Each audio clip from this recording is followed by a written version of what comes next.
Good morning, Dog Nation. I'm Brandon Adams, and this is DawgNation Daily, the daily podcast for Georgia Bulldogs fans, presented today by Merriweather and Tharp. Great day to have Terrence Edwards in the show. We have gotten so much out of our former players here lately. Jake Fromm earlier this week, what it feels like to be Gunnar Stockton right now. 2 weeks in a row of John Stinchcomb. Really, I think, strong analysis of the Georgia offensive line. Davin Bellamy yesterday, challenge that awaits the Georgia defense. Obviously, more of that today with Terrence Edwards overall. So much to discuss with him. Can't wait to do it. That plus, if you're a Georgia fan and you like it when people say bad things about your team, especially when the claims that are being made are pretty specious, when they're not quite backed up by as many facts as you might think, you will like this today. And off the top of the show, in a roundabout way, I'm going to explain why it actually starts to make me feel just a little bit better about Saturday's Georgia game. We'll tell you about that off the top. We're going to have a lot of fun today. We are glad that you are with us for it. It is DawgNation Daily, the daily podcast for Georgia Bulldogs fans, presented by Merriweather and Tharp. And it begins right now. Today's episode of DawgNation Daily is brought to you by Breda Pest Management. They handle bugs and critters. Presented by DawgNation.com. This is DawgNation Daily, the daily podcast for Georgia Bulldogs fans. Here's your host, Brandon Adams. Of course, we appreciate our friends at Merriweather and Tharp for making today's show possible. And as we roll right into this here right now, I will tell you that I have been a bit of, and this is more like internally, not something maybe it's shown up in the show, at least hopefully not.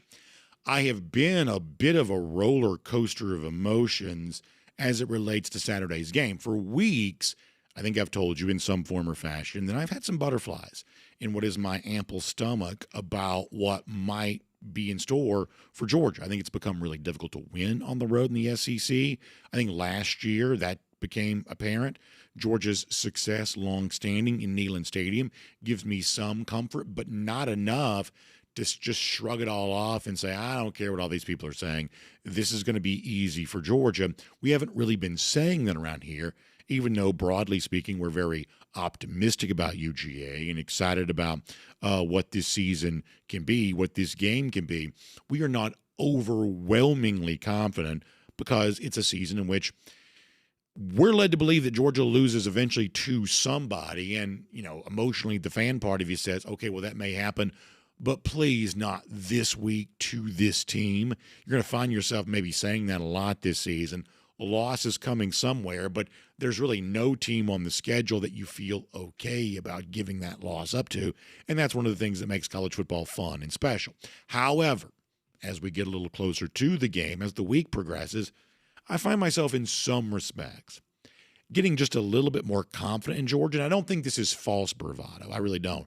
I'm not putting this on as some sort of costume or putting on airs, as they used to say back when I was growing up, to make you think I'm something that I'm not. I'm really not trying to do that. But I do think as we go through the week, the narrative, for me anyway, starts to get a little bit more comfortable, because early week stuff, when they're hammering the Georgia offense and they're saying whatever about Gunnar Stockton, while that plays into what we've experienced before, Georgia going into a big game with the world lining up to tell them they can't win it, there is also an element in which, I think I started yesterday's show by saying this, the sense that I get from judging the mood of DawgNation is Georgia fans are themselves a little nervous here too.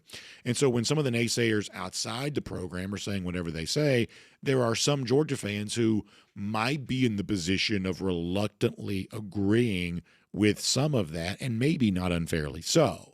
But for fun today, just because we sort of like this kind of thing, can I give you an example of some criticism of Georgia from a fairly prominent voice on a decent-sized platform that I do think is probably a little easier for you to laugh off? We told you yesterday, our goal is try to keep it light. It's a tense week.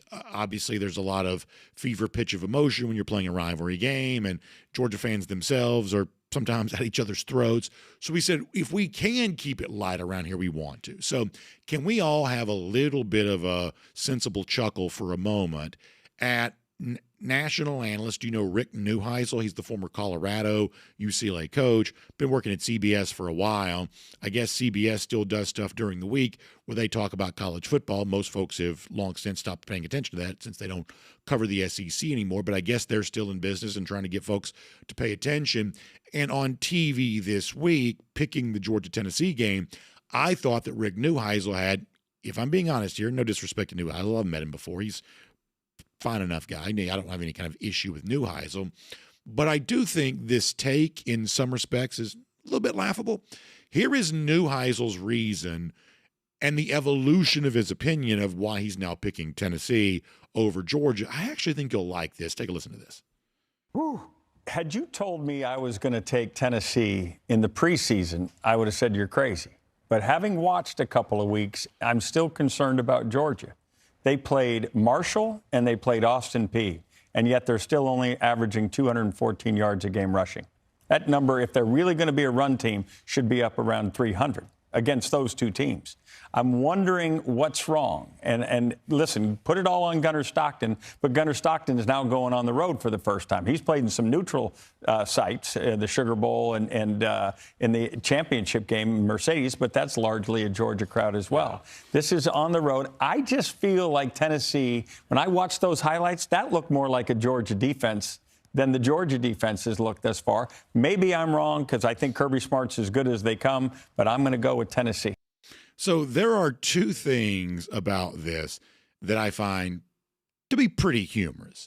Thing number one is, as a way of justifying the pick, how far Neuheisel goes to minimize the fact that Gunnar Stockton came in second half of the SEC championship, got his first start in a college football playoff game.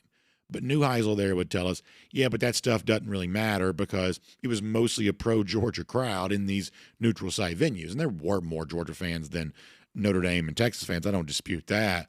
But that is really tying yourself in knots to minimize the crucial experience that Stockton got in postseason play a year ago. I don't dispute that a true hostile environment road start in the SEC is a different animal. That's fine. But let's not minimize the experience that Stockton gained a year ago as a way of making the point we're trying to make. But even still, all of this comes within the silo of talk about the Georgia offense. And as we've said, there's some Georgia fans themselves who are pretty concerned about the Georgia offense.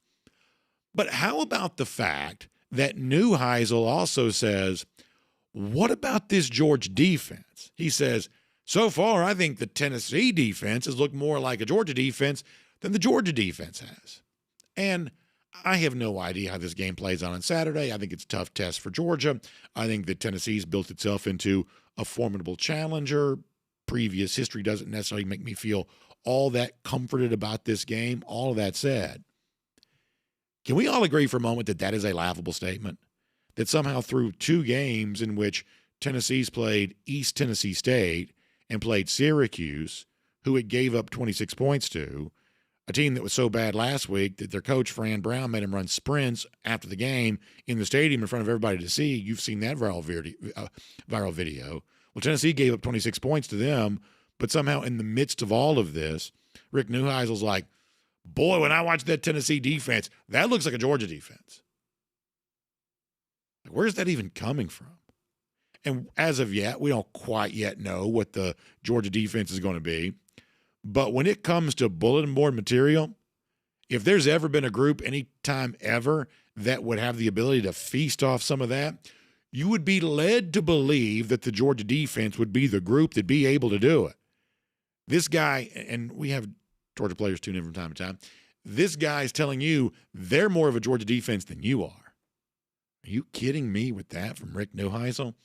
So when you get into this, it starts to feel a little more comfortable to me that, oh, well, maybe a lot of the people who are doubting Georgia right now, based on that particular clip, maybe they really are know-nothing blowhards. I mean, maybe that's where this is coming from, if that's the level of analysis that backs up a pick of Tennessee over Georgia. And the thing that Neuheisel says at the beginning of that clip, I don't think should be missed either.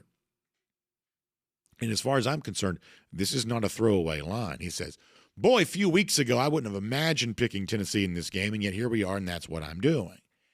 And I think the public at large finds itself in a very similar situation. I want to show you this on the screen.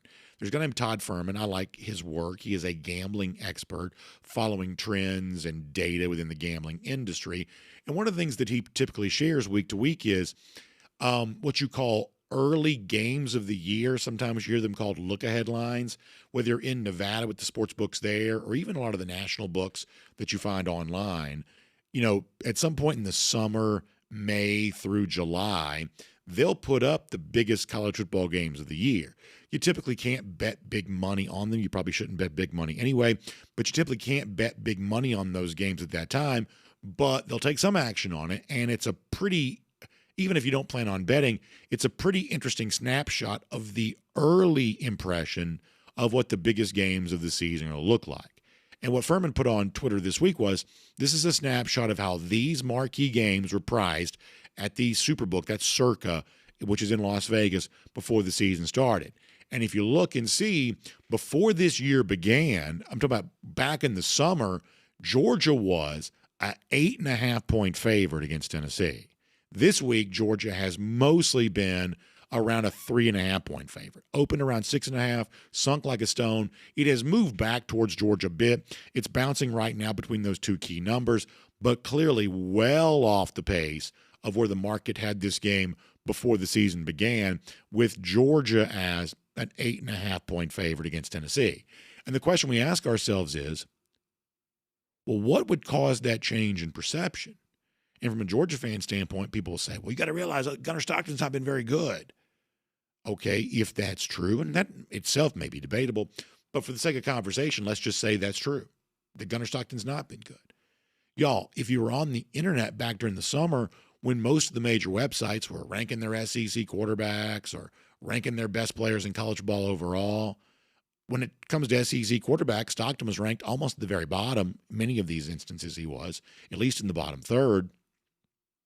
When it comes to the ranking of the best players in college football, Stockton, for the most part, was nowhere to be found. In other words, the fact that Georgia might not have elite, superior quarterback play was already priced into the equation when it came to Georgia this summer. You say, well, Joey Aguilar from Tennessee's turned out to be way better. Maybe so, but we also called this plenty of times back during the offseason that we thought that Nico without Tennessee would be far worse off than Tennessee would be without Nico. We noticed and paid attention to the fact that the Tennessee win total didn't really change after the Nico departure. So we essentially called this before it happened. I'm not buying that as some major justifiable reason for perception change in this game either. No, what this feels like to me more of is just the basic mob mentality that sometimes shows up in college football conversations. Oh my gosh, Georgia's not good. Let's run and line up behind Tennessee. That's the sort of logic that's proven wrong before, and I believe it could prove wrong again. And when you realize out loud for us to all see what guys like Rick Neuheisel are saying to justify their pick of Tennessee, it gives us a chance to judge for ourselves. Does that seem logical? I would say not for me, especially when it comes to the Georgia defense. Now, speaking of that defense, Kirby Smart, as you would imagine, has had plenty to say this week about how that group can stop the Tennessee offense in all the ways in which it does challenge you. And make no mistake about this, even if it's not quite what it was in 2022 when it was Hendon Hooker throwing to, like, say, Jalen Hyatt, it's still, I think, a really tough offense. And they have a lot of different ways they can attack you. This is certainly something that Kirby Smart talked about earlier this week. You know, they have different kind of ways to attack you defensively. They don't do the same thing year to year. I think he utilizes the skill sets of that offense. You know, they've had different types of wideouts, different types of quarterbacks, different types of backs. They do what good coaches do. They utilize the skill sets of the good players. I think they've used wrinkles from other teams. They get all this tape of teams that play against you, and there's certain plays that maybe don't fit their offensive philosophy, but they're good plays, and then they turn them into theirs and do a good job, mixing like everybody does. Call it copycat, but they'll look at plays and say that play really works. How do we make it work for us? And I think he's done a great job of that over the years. as far as that last point goes, it's one of the reasons why, just given what Georgia has struggled with the last couple of years, quarterback run, Aguilar can use his legs. I'd be concerned on Saturday he does that even more than normal, just because that's what Georgia's had vulnerability with. And as you're trying to account for all the different ways they want to attack in the passing game and all the ways they want to spread you out wide, that makes you vulnerable to quarterback run as it is. Georgia has proven to be especially vulnerable against quarterback run. I'd be on guard for some of that. And ultimately, there's an element of what Tennessee does offensively. I don't mean this in a negative way. I mean this in just a descriptive way. It's almost very simple, because when you see everybody spread it out, when you see all the options available, and when you look at the way that Tennessee's trying to find a vulnerability in your defense, I think the game becomes very easy to understand. And it does become easy to process why it is that the Georgia defenders, each individual guy, has such a tough task awaiting him, and why the Georgia defense, even if we do say, hey, they're getting bulletin more material and maybe they're going to go out and respond to it, they still got to go out there and do the job. And that means thriving in one-on-one situations, playing in space, making tackles, not having bust, because Tennessee's going to dink you and dunk you all the way down the field, hoping that you make the mistake that creates the bust, that gives them the chance to hit the explosive. That's just the nature of the game. And Smart this week also talked about what a challenge that is when you face Tennessee. I mean, the problem with Tennessee's offense is that everybody's one-on-one every play. I mean, it just puts you out on an island, and you have weaknesses. They can expose them very quickly. So it's challenging to try to present them with issues and complications. Yes, so I mean, obviously that's what it comes down to. And as they're spreading you out and making you play their passing attack in one-on-one situations, you're putting both safeties, the nickel, everybody into coverage. Well, of course, like any SEC team, they're going to use that to create opportunities to then run the football. It becomes a numbers game, and you have a hard time devoting enough numbers to the Tennessee rushing attack to truly limit that. I think that puts a lot of pressure on your defensive linemen to be as stout as they can be, to shed blocks, and to stop the run without getting the extra help that you can sometimes count on in other games. And that's also something that Kirby Smart talked about this week. It's been good. I would say that it hasn't been challenged, but I promise you it will be this time, because these guys are good at it. They know what they're doing. They know how to attack you, and they have wrinkles, and they do a really good job. You better be able to strike blocks and get off blocks and tackle people, because they're very physical. Smart saying that the rush defense he thinks has held up and been fine thus far this season, even during practice too, but it's about to be challenged a lot more than it has at any point in time this season. I don't dispute that, or maybe as much of a challenge as it'll face this season, it's perhaps that challenging and daunting for Georgia on Saturday. I don't doubt that, but if you had to pick a side of the ball that you have the most confidence in, I think you would pick that Georgia defense right now. And if you had to pick a group that could be fueled by the national analysts or whoever else saying, are we sure this Georgia defense is still a Georgia defense? They may be ready to show everybody that, yeah, this really is still a Georgia defense on Saturday. And Kirby Smart told you how right there. He said, hey, got to be a better tackling team, got to be as good of a tackling team as we can possibly be. I think that's a real and notable talking point, and we're going to keep that conversation going. But first, let's take some time to introduce the show. My name is Brandon Adams, and this is DawgNation Daily, the daily podcast for Georgia Bulldogs fans. Presented today by Merriweather and Tharp. Glad to have you with us. No matter how you get to us, live on video, 10 a.m., radio, Athens Sports Radio 960 F, podcast, wherever you find them, all of the platforms. Just thrilled that you're part of our show here today, and with so many options to narrate the experience of getting ready for a big game on Saturday, the fact that you would choose to be a part of our program, boy, we don't take that for granted. We are thankful for that. If this show fits your schedule, you got time for us, we are very, very, very glad that you are here. And we're thankful to our friends at Merriweather and Tharp who make it all possible. They are your source for Georgia divorce. And look, nobody obviously likes talking about divorce. Divorce is one of those things that comes with a lot of heavy weight because everybody's got their own story. For some, it's a story about being impacted by it personally. For others, you can say, well, it wasn't me, but maybe it was my parents or somebody that I know. Or, most of us, probably all of us, we're not much more than 1 or 2 degrees separation removed from a divorce story, and we know that it is not an emotionally neutral topic, obviously.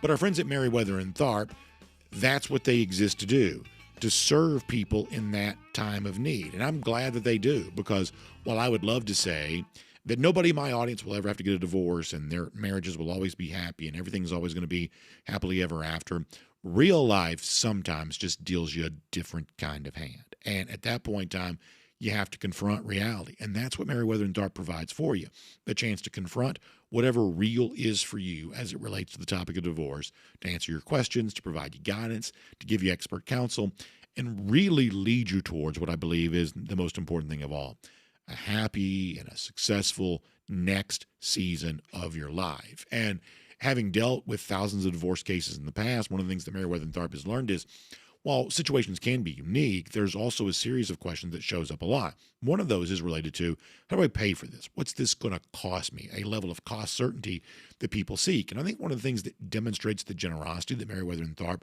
approaches all divorce conversations with is the way in which they have modeled their pricing, where if you want a DIY option that can be, I would say very inexpensive, if you feel like your situation is suitable for that, well, that's out there for you. Or if you want the traditional service that Meriwether and Tharp is famous for, you can get that as well.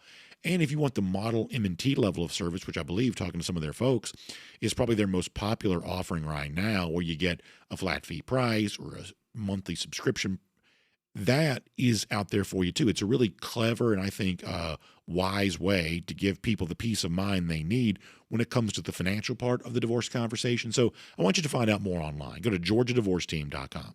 That is GeorgiaDivorceTeam.com, and find out why Meriwether and Tharp is your source for Georgia divorce. All right, coming up in a couple of moments, great day to have Terrence Edwards in the program. Terrence has been to Knoxville. He's seen Georgia get big wins in Knoxville before. How do these dogs pull it off on Saturday? We're going to talk to Terrence Edwards about that in just a little bit. Prior to that, though, let's go around the doghouse. Presented today by our friends at Daytona Beach. So a big topic about the Georgia defense off the top of the show. So-and-so on CBS says, I'm not even sure this is the Georgia defense. Tennessee may be the real Georgia defense. Georgia may just be some version of a pretender, or at least, something close to that. And so that's got us talking about the Georgia defense today. In the clip we played for you a moment ago, Kirby Smart saying, yeah, rush defense has been fine. We've held up well, but it's also against lesser competition, about to be really tested on Saturday. And he says in the midst of that, so therefore you better be ready to tackle. Well, one of the things we know is that Georgia's been working on being a better tackling team, going all the way back to spring practice. They've been talking about this essentially since the calendar year began. From winter workouts till now, the focus has been on tackling better. They wanted to be better at stopping the run, and the physicality required to make sure they're able to do that. So earlier this week, Smart was asked, how would you evaluate your team on that up to this point? And in talking about this, he also pivoted into a different direction when it comes to the Georgia defense. And I think that's sort of interesting too. This is Kirby Smart from earlier this week. Yeah, we worked hard on it. Done some good things, had some missed tackles and missed some opportunities for turnovers. That's one of the biggest glaring things is you got to get the turnovers when you get an opportunity. The ball's on the ground, interception opportunities, hands on balls, you got to get them. But through 2 games, probably haven't been tested enough to really warrant and say where we are as tacklers. Isn't that interesting? I'm always interested in what Kirby brings up unsolicited. The question's about tackling. If you go to our DawgNation YouTube page, you can watch the full press conference. The question is, you guys wanted to be better at tackling. How do you feel like you're doing with that so far?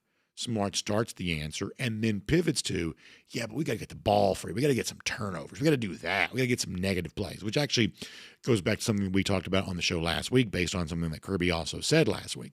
It's just interesting what Kirby sometimes says unprompted. And in this particular case, Smart was unprompted on the topic of turnovers, but he still took the conversation in that direction. And when you think to maybe the most memorable game for Georgia against Tennessee in this era. It's obviously the 2022 game. It's one of my favorite regular season games of the Kirby Smart era, probably yours too. And there was at least one big turnover that day that made a big difference for Georgia. It was Keely Ringo who got the interception. That was notable because that was one of these crazy weeks where there was just so much that happened.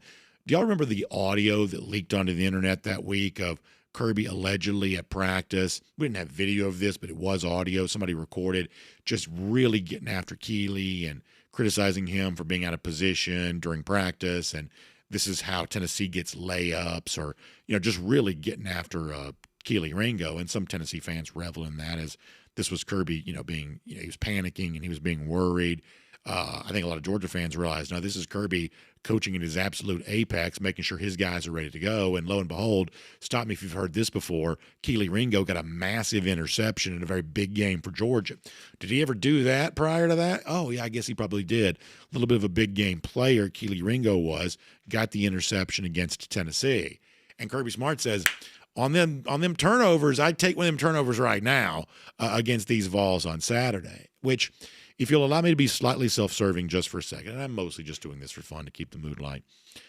On Friday's show, I did get some credit. Now, I try to be humble. I think pride gets punished. I try not to be a prideful person, so I try to steer as far away from that as I possibly can. But including in our DawgNation post-game show on Saturday, you may have seen this. Somebody came up to me on the show. I believe it's our buddy Andrew Sisson, maybe, or somebody said this. I don't want to give incorrect credit. Somebody said, BA, week 1, you called for Georgia to get off to a fast start, and they did. Week 2, you called for Ellis Robinson to get an interception, and he did.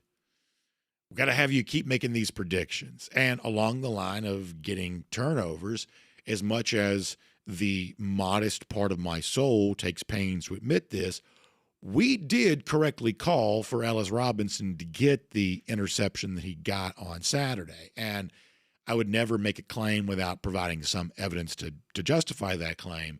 This goes back to last Friday's show. I'm kind of thinking about the game more in moments. I don't have big expectations for Georgia against Austin Peay.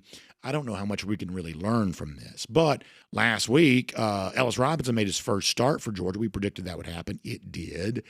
And if you're looking for a guy, well, if you want more turnovers, I mean, this is a guy that we think's got some ball skills, not just playing his man when the ball's in the air, but actually turning around and playing football and maybe getting an interception because of it. And if you're looking for a simple wish on Saturday, to the extent they throw his way and to the extent that they put the ball in the air up for grabs at all, seeing Ellis Robinson get an interception, that'd be pretty fun on Saturday, don't you think? So that was what we said. We called for it. We got it. If you're watching on video, there it is. Playing the ball in the air, making it happen. That was Ellis Robinson. And in the case of Robinson, I would tell you, I'll take that again. And I really, really would. As far as what we might see on Saturday, if I'm calling for another turnover to be forced, who would do the forcing? So let me see if I can. I mean, a part of me wants to say, Chris Cole coming off the edge, third down, he gets the sack, and that creates the fumble opportunity. Georgia gets the turnover. That's what I'm initially inclined to say. But then I remember what's been big for Georgia against Tennessee, even predating Josh Heupel. It was corner blitz for Eric Stokes in 2019. It was Javon Bullard coming on a blitz in 2022. I'm going to roll the dice here for a second. And if we were posting odds on this, this would be slightly more long shot-ish odds. And I'm mostly just doing this for fun, just to keep it light. But since I've gotten it right now a couple of weeks in a row, let me see if I can call for this.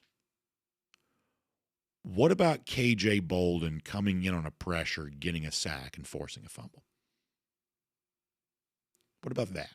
If I do have the power to speak stuff into existence, I think I'll speak that into existence for Saturday. Let's see if that comes true, just based on what the history has been with how Georgia has gotten this pass pressure in the past. Let's see if it does come from the secondary again, and let's see if in this case it could be Bolden who could provide it. Let's watch and see if that takes place. And that is Around the Doghouse. It's presented today by our friends at Daytona Beach, and I got to tell you right now, I could use a vacation. I'm sort of always hungry for my next vacation. I do love my time away.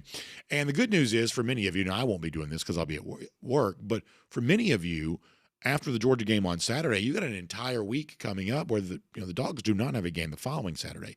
This is one of those weird calendar years, anomaly, if you will, where you have the additional bye week. And I would suggest that's a great time to get down to Daytona Beach. And the cool thing is that you can get there far easier than you probably realize. There's an international airport that serves it, which means if you live in the Atlanta area, or at least close to Atlanta like I do, you can fly there. And you can get there quick and take advantage of 23 miles of shoreline, some of the best restaurants you'll ever eat at. If you love seafood and all the things that you enjoy up and down the Atlantic coast, you get that. And also farm to table and gourmet, all kinds of incredible cuisine options when it comes to Daytona Beach. You know it for the Great American Race and all the terrific motorsports that happen there, but there's a lot more than just that going on at Daytona Beach. And it's time you find out for yourself. Find out more online. It's DaytonaBeach.com/hotel deals. That is DaytonaBeach.com/hotel deals. We are so happy to have Daytona Beach as a part of Around the Doghouse. We're also happy to have Terrence Edwards a part of our show today, too. Now, before we're done, another closer look at who may be feeling some pressure around the SEC on Saturday. We'll give you another bit of a preview of week 3 before we're done. But for now, what's it going to take for Georgia to get the win against Tennessee? Let's talk to a guy that's been to Neyland before and seen the Dogs come away victorious. Let's talk to Terrence Edwards here today, DawgNation Daily, presented by Merriweather and Tharp.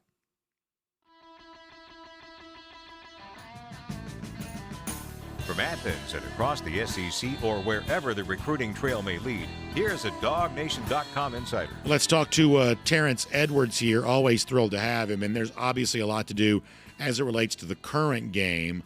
But, Terrence, it's also a situation where I love going back in time. We have a chance to. And did I see this right the other day? So the 2000 game, and you know the backstory here, long losing streak for Georgia against Tennessee. That streak was broken in 2000. I'm sure we've talked about this before. Students flood their way into the field. It was chaos. I mean, chaos of students almost came on too early.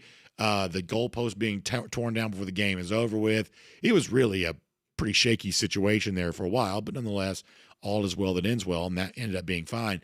Did I see you getting carried off? I think I saw this on video the other day. Some Georgia fans put you on their shoulders. Did I see this correct the other day? It was a great moment, but a kind of terrifying moment because they was ripping at my helmet, my shoulder, like they was trying to take any and everything that they can get. But yes, you did see me on fans' shoulders after we won that game. Yeah, it's one of those things where we have an entire generation of folks who are listening to us now that are not really old enough to remember that. And I'm telling you right now, it was this close to being chaos. And I know I've told this story before, but the goalpost that eventually came down that Tennessee was driving towards, and they're only down 15.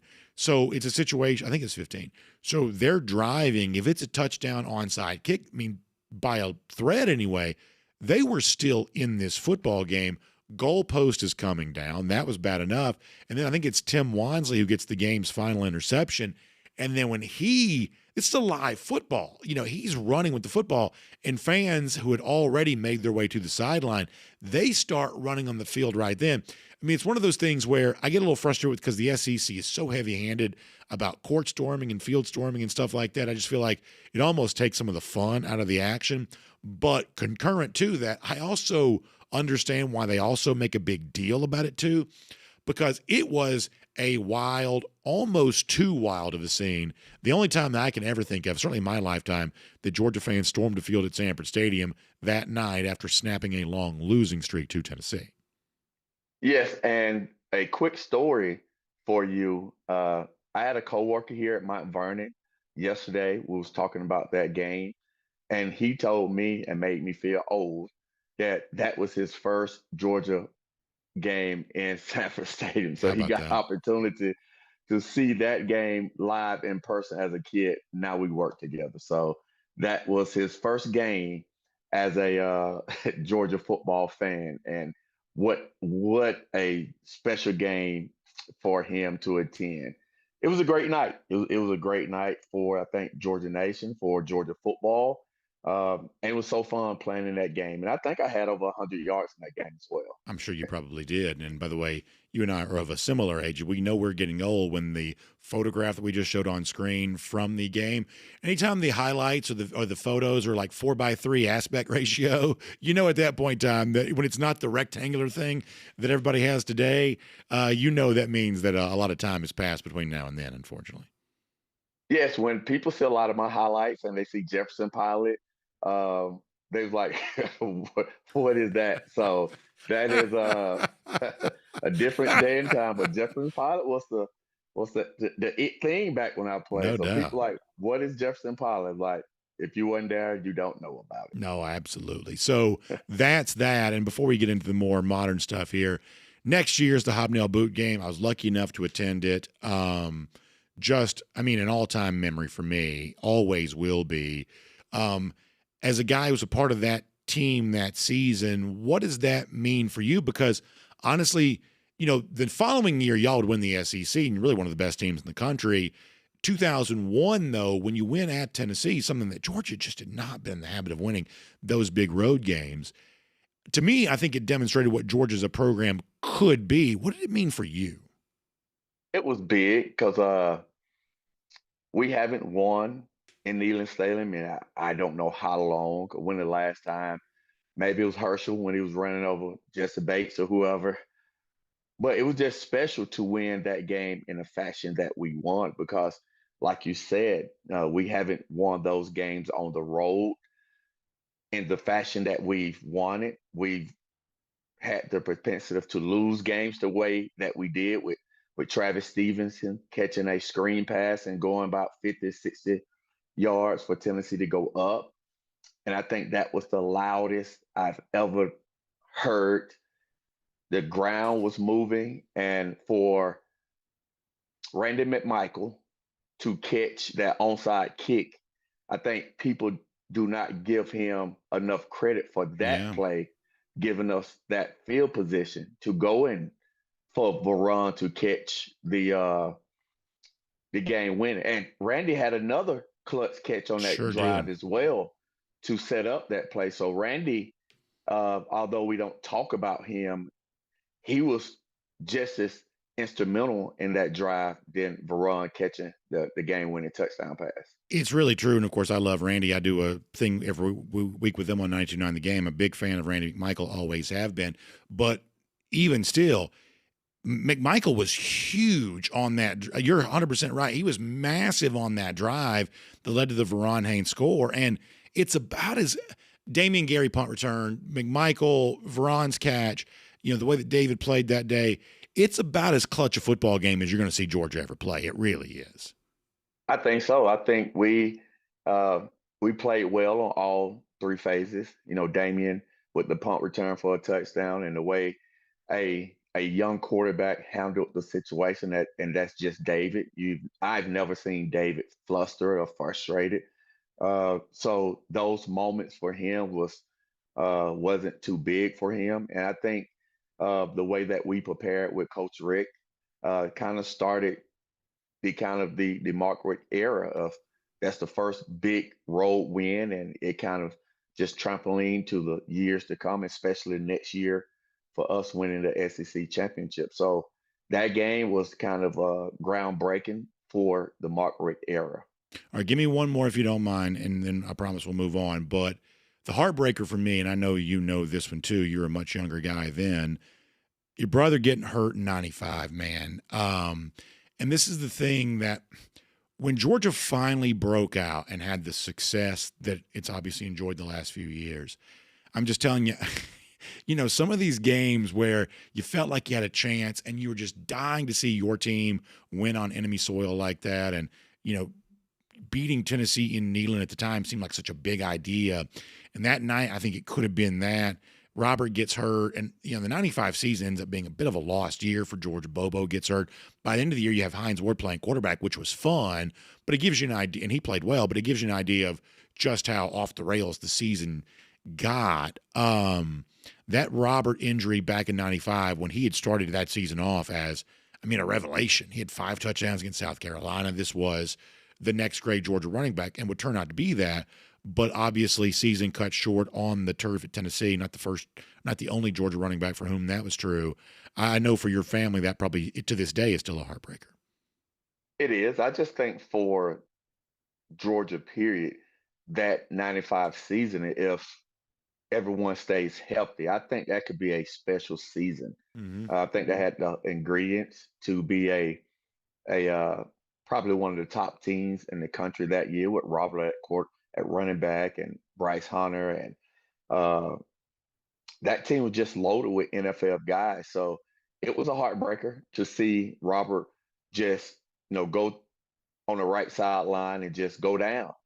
And he felt the break, and it was just heartbreaking to see that 150 yards, 2 touchdowns, and about 2.5 quarters of work. Imagine if he would have played 4 quarters, what his numbers probably looked like through the first 2 games. Yeah. So it was a heartbreaking season, I think, for all, because I think that team had the potential to do something special. No, I think you're absolutely right, and great old photos there of Robert from his career. Let me shift to this. What's it going to take on Saturday? How does Georgia get it done against this Tennessee team? And to be fair, I guess it's also worth asking, how concerned are you that maybe on the road, a Tennessee team that's been itself now hungry to break a long losing streak in Georgia, can Georgia actually do this? Oh, I think so. I think defensively, we've played very well. I think defensively, Coach Smart and company have had excellent game plans to stop kind of the wide open, big splits from the receivers, throw it deep offense. So I think they got a good beat on how to slow it down. I don't think you'll ever be able to stop it, but to slow it down. And I think defensively, that's the unit I think that's going to help us win games. And I think the offense is going to come in and hold their end of the bargain. Now, can we score 35 points? Maybe not. But I think with this defense and the way we can play special teams, I think we got the best 2 specialists in the country. You got Zachariah Branch in the return game. So we're going to need maybe a score from defense.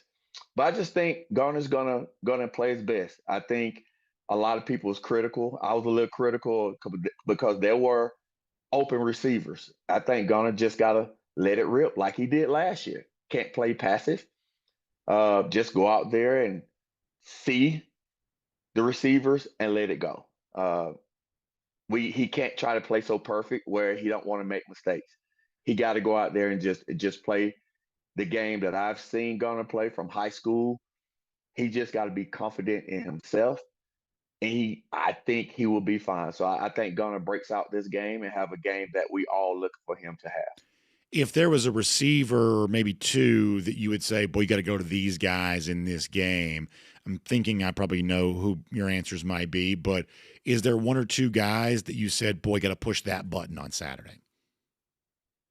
I think we got to unlock the tight ends. I think Oscar and Lucky are the 2 that we got to unlock. They haven't had many opportunities to be impactful in the passing game. And I did listen to Kirby that there were play calls called for the tight ends to be the number 1 target. But like he said, defense dictates where the ball goes. So I just think being able to unlock the tight ends in the passing game that can help control the middle of the field will help Kobe Young on the outside, and it help Zachariah Branch on the other hash. Because Tennessee is going to go into this game with a guy that I know very well, Ty Redmond, as one of the starting corners. Yeah. He played for me at Milton. And he's a long cornerback, and I think he is one of the guys that has played in big games at Milton. So this game is not going to be too big for him, but he's still inexperienced. So we got to be able to unlock the tight ends so the other guys can do their jobs as well. So I'm looking for the tight ends to have a big game this week. I think it's a really, really interesting prediction, Terrence. I appreciate you giving it to us. If folks want to connect with you online, some of the stuff you're saying during the games, or next generation of pass catchers for both flag and tackle football, obviously the guys and now the gals too in the flag football arena, If you want to reach out to Terrence Edwards, how can folks do that? Yes, you can find me on all social media platforms at Terrence Edwards Wide Receiver Academy. Terrence, appreciate the time and certainly enjoy looking back on some fun memories for a lot of us. Thanks for your analysis in the game, too. Enjoy the weekend. We'll look forward to talking to you very soon here on DawgNation Daily, presented by Merriweather and Tharp. Brandon, you have to put up a play where we play in Tennessee, I think 2001, and I had a tunnel screen, and you can see big Jonas Jennings out in front of me, and you want to see a 300-pound big man moves, watch that play. Oh, we will look for that for sure, Terrence. That's a good one right there. I love that. Good stuff, Terrence. Let's take a look around the rest of the league. This is SEC Through. See, I love stuff like that. Big smiles, thinking about great moments. Jonas Jennings, obviously part of the Georgia staff now, one of the player personnel guys and a crucial influence in the life of so many Georgia players. Back in the playing days, getting out and running. And, the offensive linemen love to do that because they just get to be, just shoving people around, and they want to show off their athleticism too. And that's fun. That's fun to think about. Great day. I was lucky enough to be there in 2001. Just a thrilling moment. And it was a day, not to over dramatize it, but this is really true. It was a day that, as somebody who, I'm talking about as a child, I'm not too proud to say this. When I was a child, Georgia lost. Just tears flowing when Georgia lost. I lived and died with every moment of Georgia football growing up. And I'm too young to have remembered Herschel Walker. I don't have that memory. I was alive, but not old enough to remember the Herschel Walker era. It just wasn't. So my formative years as a Georgia fan were not big wins. It was great to be a fan. I love being in Sanford Stadium. It's the best stuff in my life because it was given to me by my grandfather, my dad. But it was not big wins. It was 8-3, but you might lose to the 3 best teams you play, or something along those lines. It was a lot of that. And I almost feel bad about saying that because the memories of growing up at that time were I cherish them so much, but it was not an easy time necessarily to be a Georgia fan. You were just led to believe, as a child in those formative times, that Georgia was just not quite the program that was going to win the biggest games that it played. But in 2001, now I'm in my early 20s, 2001, you thought, well, maybe this is possible. Maybe Georgia can truly aspire to be whatever the program aspires to be. It can go on the road. Tennessee ranked in the top 5 that day, won that game. Driving home, you found out, Larry Munson had this great call. I've made the comparison before. It's like the broadcaster version of Jack Nicklaus, the 86 Masters. Nicklaus, the all-time great, his career had seemed to have passed him by. His best moments seemed long past, and yet late in his career, he was as good as he ever was. To me, that's Larry Munson in 2001. The best Munson moments had all been, for the most part, early 80s. Here he was in what would be the final decade of him calling Georgia football. Yet on that particular day in 2001, he was as good as anyone has ever been. And, I get chills even thinking about it to this day. So, yeah, you can't go to Knoxville without thinking about the times you've been there before. Those are the memories that shape us, and it's one of the reasons why we are on fever pitch of emotion trying to go ahead and do it one more time on Saturday. Now, that said, let's get ready to go cruising around the SEC, courtesy of Royal Caribbean. And y'all know I love Royal Caribbean, and I love the new things that Royal Caribbean is introducing. And I tell you, I get excited about the new ships. In fact, I was telling our video audience a little earlier that I had an ad on DawgNation.com show up for me, Legend of the Seas. That's the next icon class of ship. But as excited as I get about the new ships, I also love the new destinations for Royal Caribbean, and I think the game changer in Nassau in the Bahamas is going to be the Royal Beach Club. It's going to be unlike anything anyone's ever experienced in Nassau, and it's only going to be for those on a Royal Caribbean cruise vacation. If you like Perfect Day Coco Cay, this is going to be like that in some respects, but it's not an island, it's a destination. It's off the port, it's the beach right there, what we kind of think of as the Paradise Island area. Gorgeous. You'll be able to see it anytime you sail in, but you'll only be able to visit it when you're on a Royal Caribbean cruise vacation. An amazing destination, which includes the cabanas that you might want, the swim-up bar, the DJ, and all the fun. It's going to be going down at the brand new Royal Beach Club. So I hope you'll check it out. Jessica Slater can tell you more about it. Give her a call, 770-718-9147. That's 770-718-9147. You can also email her, jslater@dreamvacations.com. Make sure you check that out today. So, for Cruise Around the SEC, courtesy of Royal Caribbean, I want to hit one topic for a moment, broadly looking at the entire SEC. A point that we made yesterday is that from the Georgia-centric perspective, it seems like Georgia's got the pressure in the game going to Tennessee because those of us who are big Georgia fans, if we're being honest, we just never want Georgia to lose. And we would like to live in a world in which Georgia never loses. So therefore, there's always pressure in every game because a loss, especially to one of these, ragtag bunches like Tennessee, just feels just unimaginable. It just feels unimaginable. So therefore, it seems like Georgia's got all the pressure in the game. But actually, when you broaden it out, when you look at it from 10,000 feet, it's probably Tennessee that actually has the more pressure in the game. They're the team that's playing at home. They seem to have all the chatter behind them this week. This is something that Josh Heupel hasn't done. The pressure in the game actually rests with Tennessee more so than Georgia, and I think that's just objectively true. So using that as a template and as a guide for a moment, let's look at the rest of the SEC here in Week 3 for a moment, because I think what you might say about Tennessee compared to Georgia, you can say about other situations in the SEC right now. For instance, we are going into what has been a pretty historic series in the SEC. I don't quite consider it a rivalry, but it's certainly a yearly event, LSU playing Florida. After Florida's upset loss to the hands of South Florida last week, you can go to very prominent websites right now. They've already, and if you live on the internet, you know what this is, they've already got the hot boards cranked up. If Florida replaces Billy Napier, here's where they might turn. Y'all, the news cycle is already churning out next coach at Florida content. So from that standpoint, it would seem like Billy Napier's got the most pressure in this game. After all, he's coming off the outright upset loss last week.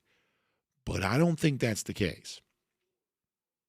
LSU is riding high right now by all appearances. Got the Week 1 win against Clemson. That's on the road, true road game. LSU stated that as a mission, and they accomplished their goal. That feels great. But after having done that, knowing that the next thing to do is actually make the college football playoff, you can't give back in embarrassing fashion the game against Florida after you earn something hard against Clemson. You simply can't do it.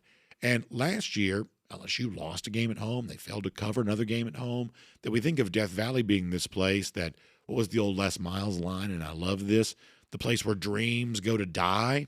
Well, Florida's dream is hanging on by a thread as it is.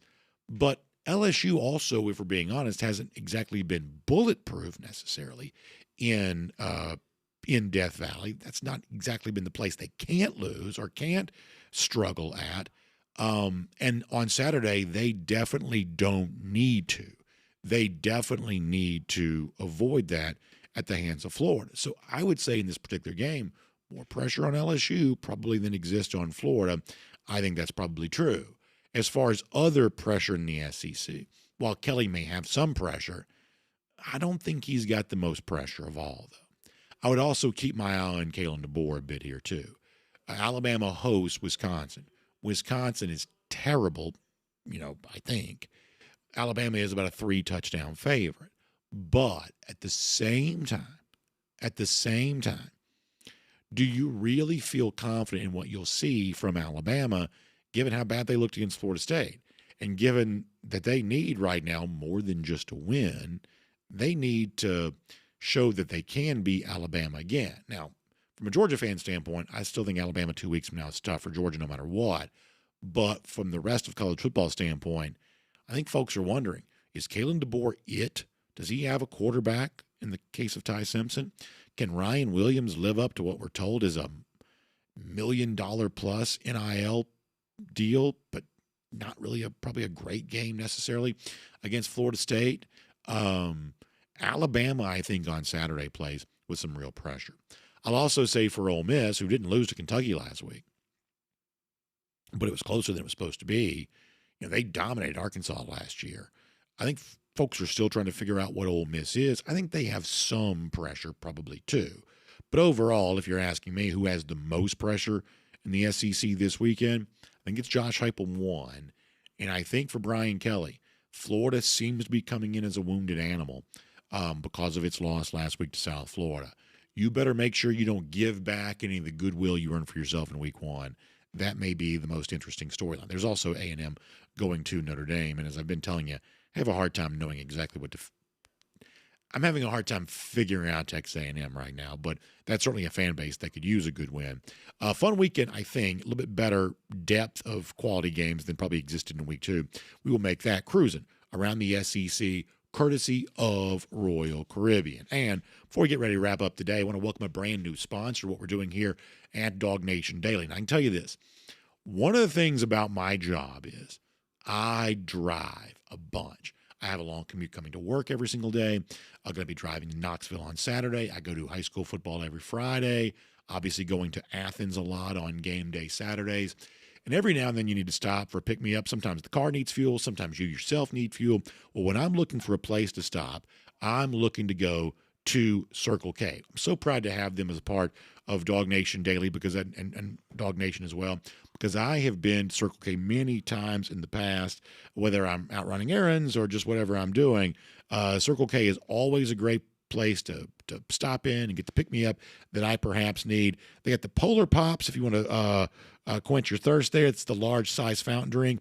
You can get it for less than $1. And right now, anything you get for that kind of savings is going to be A-OK in my book. So get yourself a Polar Pop, a great large beverage, or daily deals on coffee. I can promise you, when I'm driving very early in the morning or sometimes late in the evening, you better believe I'm looking to get caffeinated, and a great Circle K coffee is a great chance to do all of that. And you can always find a Circle K location wherever you're going because there's more than 400 all across the state of Georgia and hundreds more throughout the Southeast.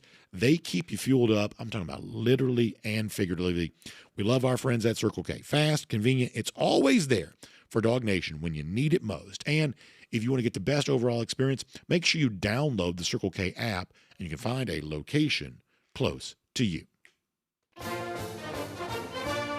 Okay, we've had a minor controversy around our show, and I say minor in the fact that this is mostly just for fun, but we have wanted to make fun of the spitting incident at Florida last week, but we're also trying to steer clear of anything that's just too gross.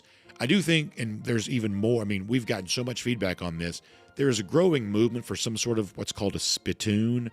I still am a little skeptical of the spittoon overall, but there is growing sentiment around the spittoon.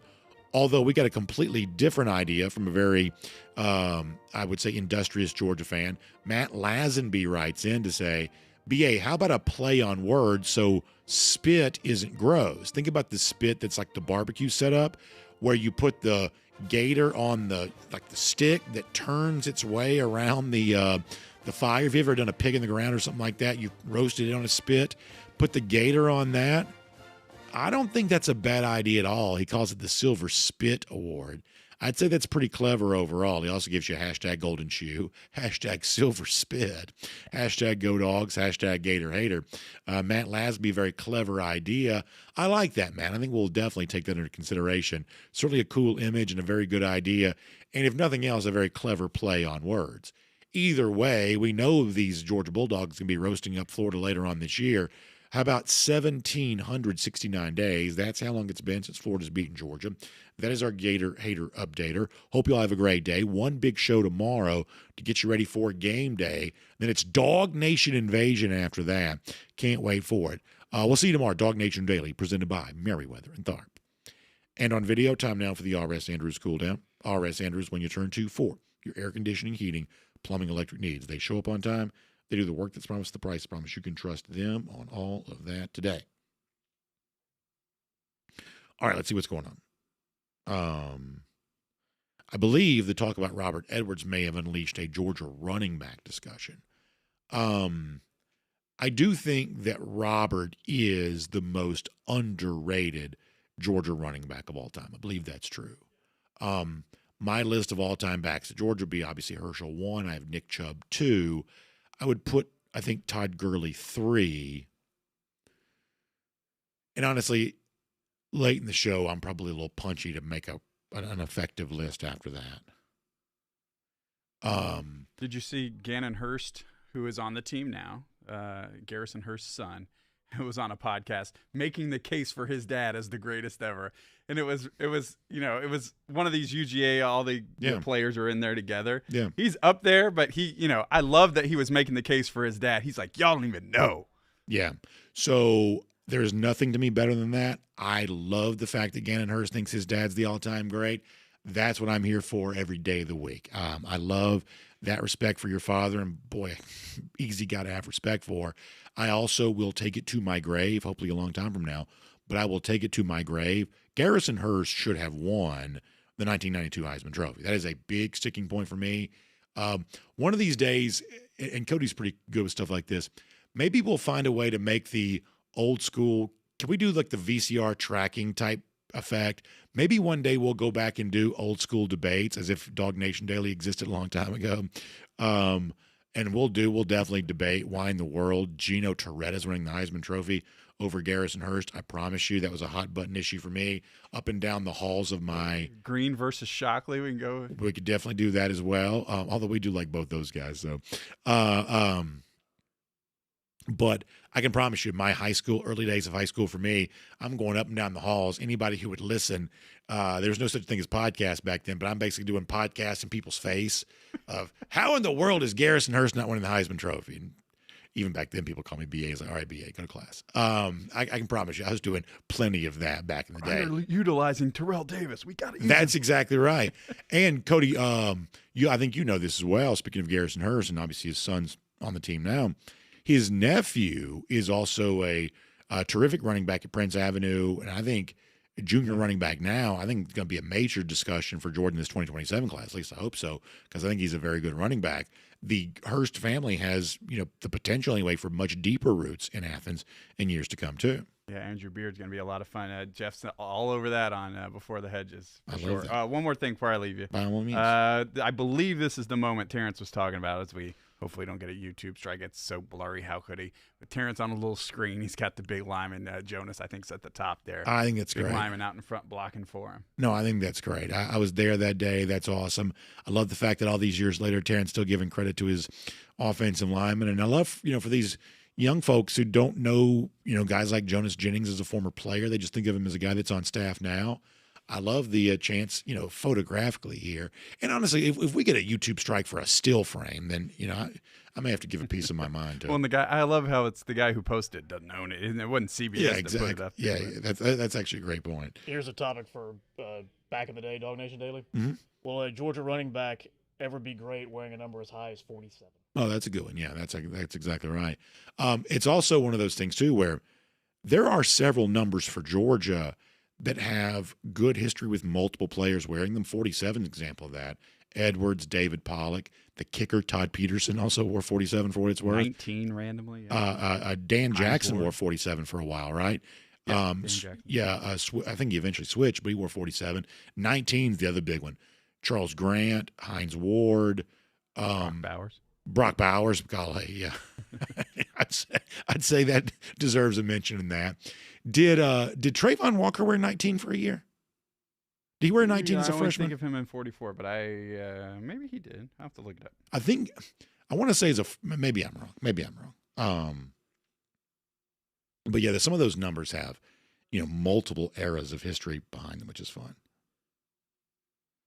G. Gray says by the way, G lives in the Athens area. He knows Andrew's dad, Jerry Beard. And look, we talk about Andrew being Garrison's nephew, but the truth is Andrew Beard, both of his parents were college athletes too.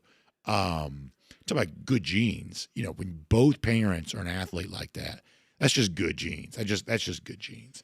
So that's the one thing anybody around Prince will tell you is, obviously, Garrison's famous to our audience, but the Beard family itself, both mother and father, very good athletes.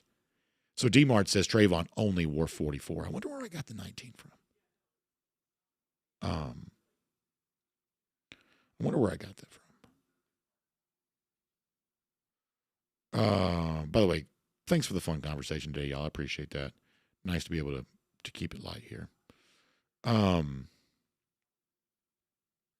DT says, my family had season tickets for Herschel through Hearst. After I graduated, I had tickets through Chubb. I saw Swift in person, even at Kentucky when he went off. I've seen all the great Georgia running backs. Herschel is number one. It's not close. Yeah, I still think that Herschel Walker is the greatest player in college football history. I really do. And I just think that's an important thing that we keep that alive because it just becomes easy to forget. And I'm not even talking about like nefariously, although I think that some of the diminishment of Herschel has been nefarious. Non-nefariously, it just becomes easy to forget. Eras just, things change. It becomes, every new decade, about 4 decades previous, just drops off people's memory. It just does. It becomes harder to remember that kind of stuff. Randy Hall on the subject of the Golden Spittoon. So here's what I'm hopeful for. I'm always thinking several shows ahead.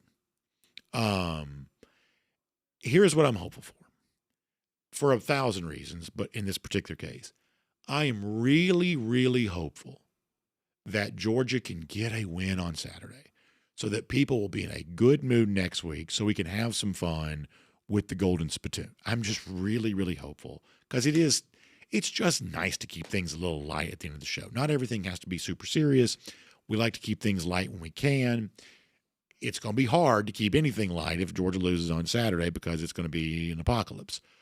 But I'm really, really hopeful that we can have a fun week next week, just laid back and relaxed and do some of that kind of stuff. Randy also asked about my impression of Buford Stadium. I saw it last week. It's beautiful. It's beautiful. I think the Buford Stadium is a testament to a functioning government. I really do. Local community supports the students of the system. It's owned by the city and not the school. And I think it's great to see that level of support. And when you're up there in the press box looking out high over everything else, you can see the Fine Arts Building, you can see the school itself, and you can, from a bird's eye view almost, just see the investment that exists in the community there. And frankly, I think every community ought to be that way. And I think I would say we ought to tolerate nothing less. DT says, how does my throat feel? Are you still doing the game Friday night? I feel like it sounds a little bit better. I am trying not to talk very much when I'm not on the show. I am still doing the game on Friday. I am going to try not to yell during the game on Friday. But I'm going to have to rest it a little bit at some point. So I don't know what that means, but it's better. It hurts a little bit, but I think it sounds better. It's not as bad when I'm first waking up anymore. So yeah, I appreciate you asking.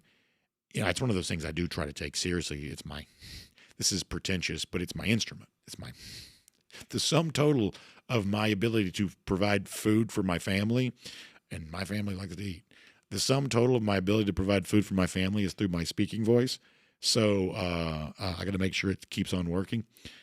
And it has been a little shaky for a couple of weeks. So I do try to take that seriously.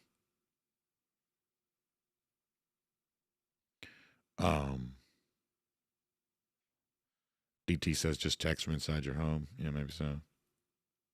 Randy also asked about our game for this week. So we're going to do Jefferson, North Oconee, which I'm really excited about. I really love both those programs. Love both coaches. I love the way in which football is growing in that part of North Georgia. What I think of as around the Athens area. I love that. So I'm really excited about doing it. I really am very excited about doing it. Yeah, so that's the stadium. Yeah, we're testing this out. This is a live look. Is this really live?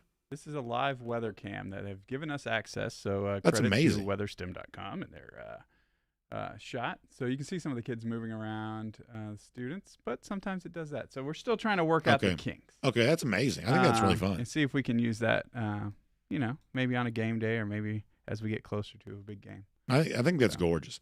And what I will tell you is this photo, I think, gives you a pretty good belief in it.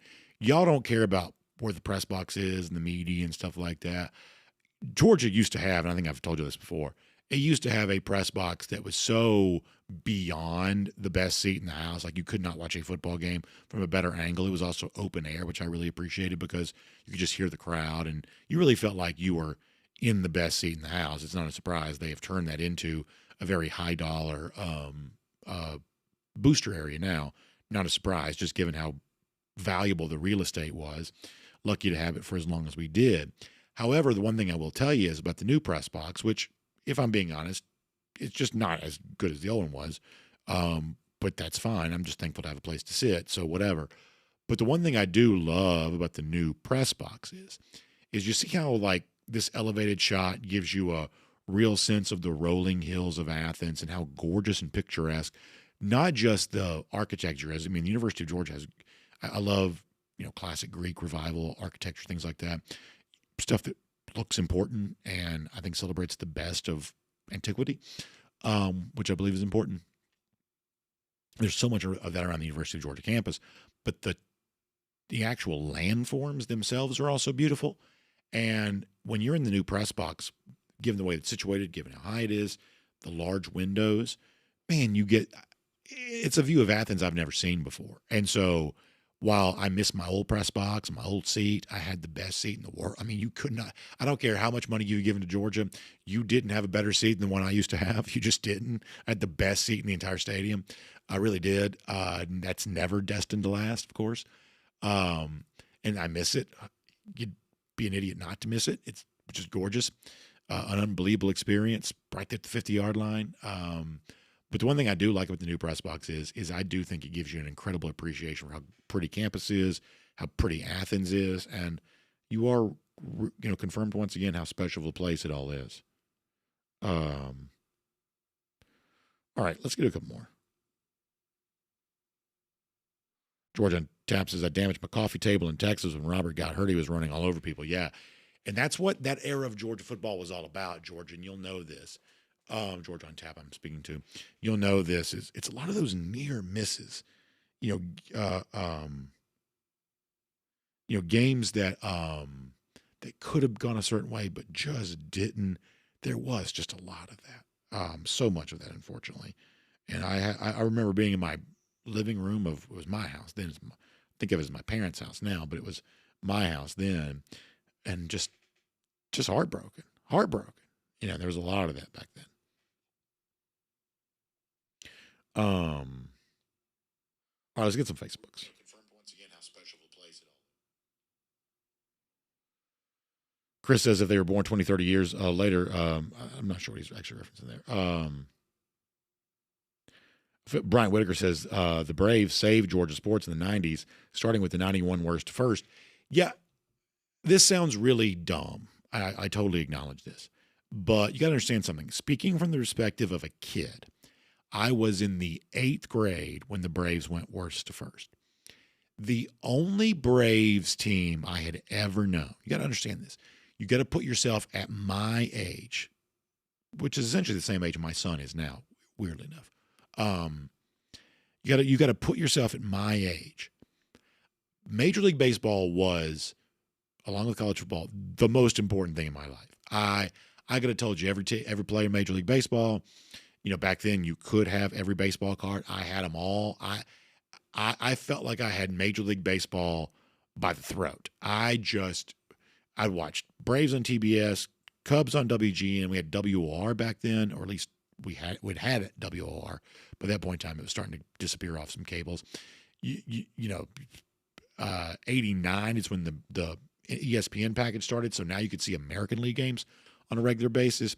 I consumed so much Major League Baseball content, but my favorite team had lost 100 games at least every year that I could remember, had set the National League record for most losses to begin a season with 10, had lost 100 every year that I could remember. I'm telling you right now, that does something to your self-esteem. When you grow up and your team's never good. In fact, they're essentially the worst. And your college team's only okay. It does something to your self-esteem. And as corny as this sounds, and it's probably dumb, but it is true. When the Braves busted through, to use bad grammar, and, went worst to first in 1991, it actually made me feel like there was more possible for my life than I'd previously considered. It really did. I'm sure that sounds dumb, but it is true. Josh Hobb says, still with y'all watching from a hot attic. Just got my hands full today. Have a great Thursday. There is nothing that I love more, and I say this all the time, and I mean this. Who knows how long I'll have this show? It's amazing that I ever did get it. Who knows how long I'll have it?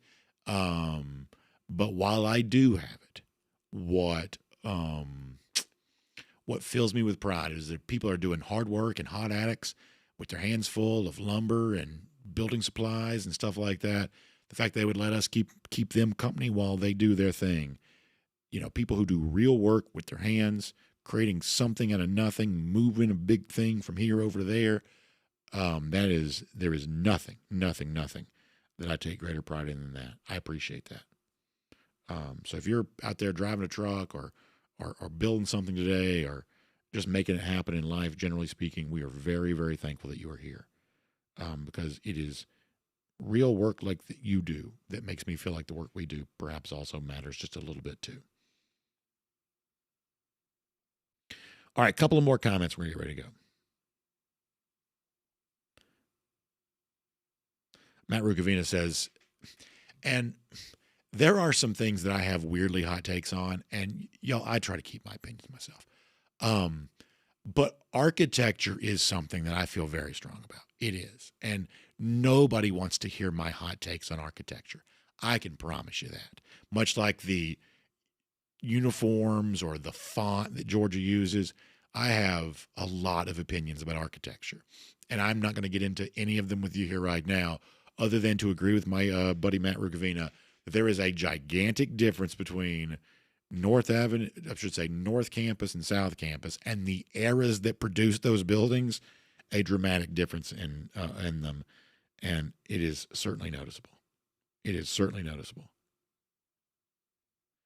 How about Greg Baker checking in to say, my earliest Dog memory is losing to Johnny Majors and Tony Dorsett. When Majors went to Tennessee, that's when I started hating the Vols. Well, there you go. So you've got a long lineage of hating Tennessee, which we're certainly proud of. And yeah, those Pitt teams. So every now and then, ESPN Classic will show the 76 Sugar Bowl, or the Sugar Bowl at the conclusion of the 76 season. And the one thing I've always said before is I've seen the game on ESPN Classic. It's always interesting to me to look at Georgia fans in the stands of how different it would have looked compared to how it looks now and what was the same, what's different. The other thing is people should watch. Ray Goff was a very good player. Now, Pitt was the way better team in that particular game, but Ray Goff was a very good player. I don't think people realize how good of a player Ray Goff was. All right, we're going to do a couple more, then we're going to go.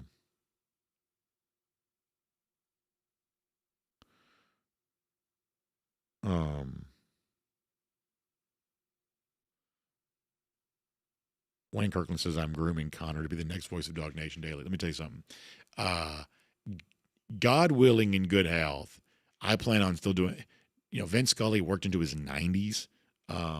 Assuming I can, keep the health situation held together with duct tape and chicken wire, assuming I can do that, assuming I can keep this train on the tracks, I plan on doing this show, into my 80s at least. Now, I'm not going to know anybody's name. I'm already stumbling and bumbling and fumbling half the time anyway now. It'll, 5 decades from now, it'll be even worse.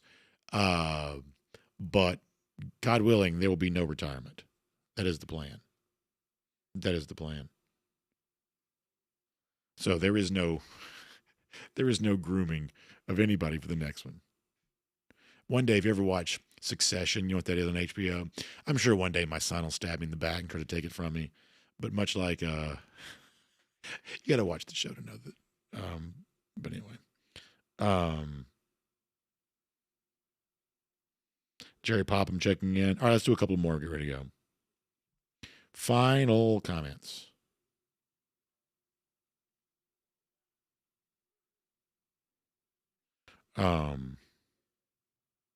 DT says North Campus, yes. South Campus, no.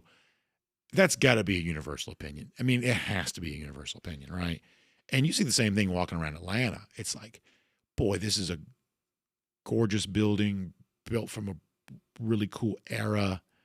And this is just some brutalist piece of concrete. I mean, it's just amazing how different buildings can look. It's amazing. Amazing. West GA Dog fan says BA will be Dog Nation's Gordon Soley. There would be no greater compliment. There would be no greater compliment than that.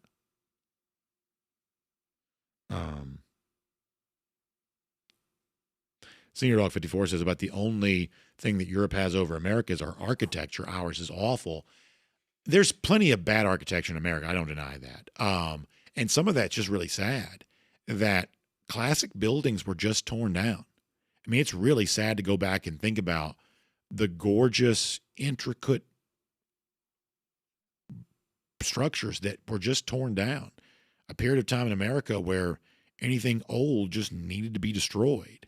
But what's cool is in the midst of some of this kind of stuff. I mean, drive through a lot of small towns in Georgia where, and many of them are not in livable condition, unfortunately, but a lot of the old homes that are still standing but not in their previous condition.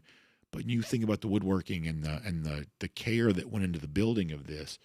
I mean, sometimes you see gorgeous architecture where you really almost don't expect to see it. So I would say by and large, Europe has a lot more of that than America does. No denying that. But there's still some pretty stuff if you stumble into it.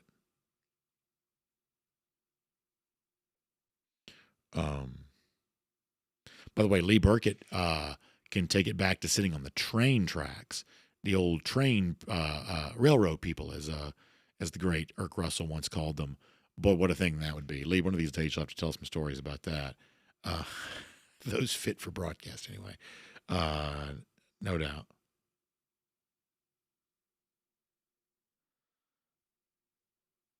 So Rick D says, what if Georgia just kicks Tennessee's tail up and down the field and wins by 3 touchdowns? Who will be the MVPs in all 3 levels of the game? Well, I'll tell you this. I think Matt Stinchcomb may have made this point on the SEC Network too. If we believe, as I've said, a game that has fewer points than the experts are calling for, that means that Brett Thorson could matter for you on Saturday. And I would say if I had my choice of who do I hope matters more, I hope that Thorson matters more than Woodring, because I hope Georgia converts scoring opportunities into touchdowns. And I hope that when it can flip the field, I hope that that Thorson's healthy enough to put Tennessee in a long field. This is a game in which if Georgia's doing what it needs to do, field position could matter. It really could. And then conversely, if you want somebody to play like an MVP level, for Georgia defensively, what about a Christian Miller? What about one of these defensive linemen up front? I think that could be crucial because while we think about Tennessee throwing the ball and trying to make all that happen, taking away their run game is a pivotal part of the game overall. And then finally, I'll mention this. I think we may do more about this tomorrow. I just think that Nate Frazier's got to be a big player for Georgia in this game. Really, really time for Nate. And you got to block it for him and all that kind of stuff. It's not all on Frazier. I get that. But boy, Saturday would be a great day for Nate Frazier to have a great day, if you get my point. All right.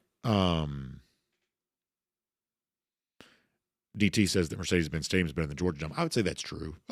There is this weird strain of nostalgia for the Georgia Dome on social media. I get where some of that comes from, but I would say that by and large, Mercedes-Benz Stadium is a pretty awe-inspiring structure. And look, if something's 100 years old, you can assume that I probably like it. I am just an old soul. I like old things. But I still think these new stadiums, how much wow factor they have, I do think they're pretty amazing. But I think by and large, I have a very European spirit. Europe's many thousands of years older for the most part than America is. And I do like the old world charm that exists in Europe when you think about that. All right, anything else?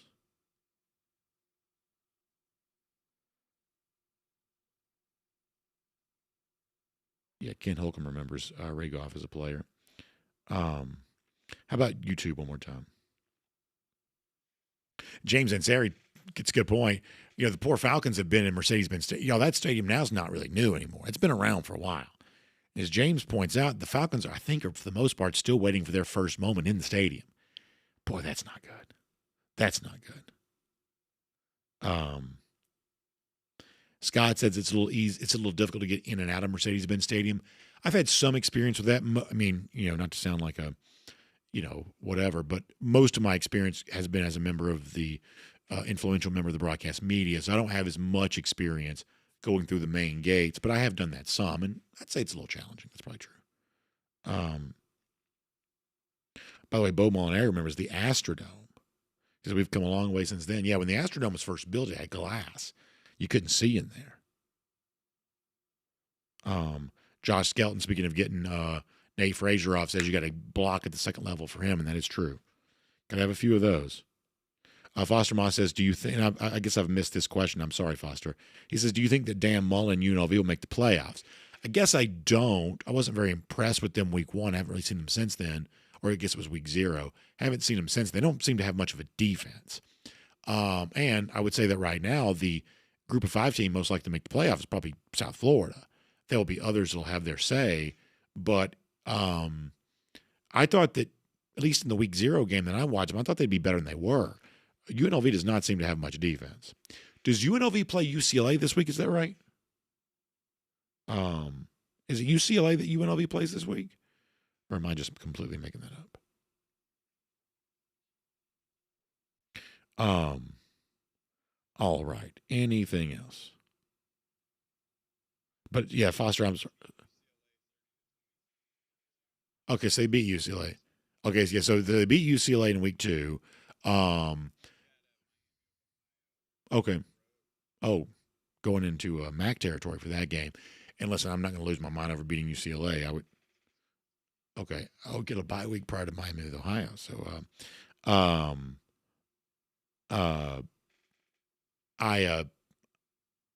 don't make too much out of beating UCLA. I think that UCLA is probably about a group of 5 team as it is. Chris asking about the Bad News Bears. So weirdly, I don't have any emotional connection to the Bad News Bears at all. I think the Bad News Bears is more of a 70s thing, and I am an 80s baby. I think the Bad News Bears is more of a 70s thing. I don't know that when I say generation, that makes too much, that's too large. My age cohort, I don't know that we grew up knowing much about the Bad News Bears. That feels like more of a 70s thing. I mean, I'm aware of what it is, but Bad News Bears does not mean a lot to me. I do know people who do know it, love it. I'm not disparaging it. I'm just saying I missed that one. Chef Jay Bowen says, do you think the Gus Bus and Florida State can make the playoffs?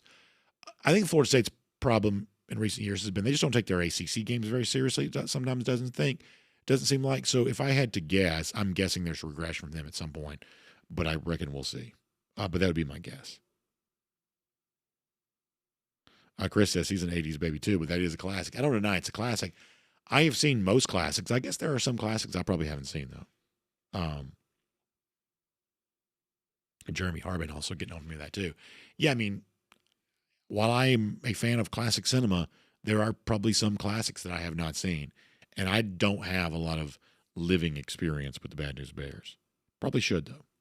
All right, Christy's checking out. That means that we're leaving too. Jeremy Harbin says he also loves The Sandlot. Now that's a movie I've seen a million times and have shared that with my kids too, and they love that as well. What a great thing that is to pass down. I mean, it gets a little, dicey when what's her name? Peppercorn, when she gets involved, it gets a little dicey, but overall, a good family-friendly movie. Something we very much enjoyed. All right, y'all check out R.S. Andrews online, rsandrews.com for your air conditioning, heating, plumbing, electric needs. They show up on time. They do the work that's promised, the price is promised. You can trust them on all of that, including hot weather coming back, get it tuned back up, your AC unit, factory fresh specs. They'll keep you cool and comfortable all of the rest of the season as the hot weather lingers probably longer than we want it to. See you back here tomorrow. We'll talk to you more about the big game on Saturday. We'll see you for DawgNation Daily, presented by Merriweather and Tharp. Look forward to talking to you then, everybody.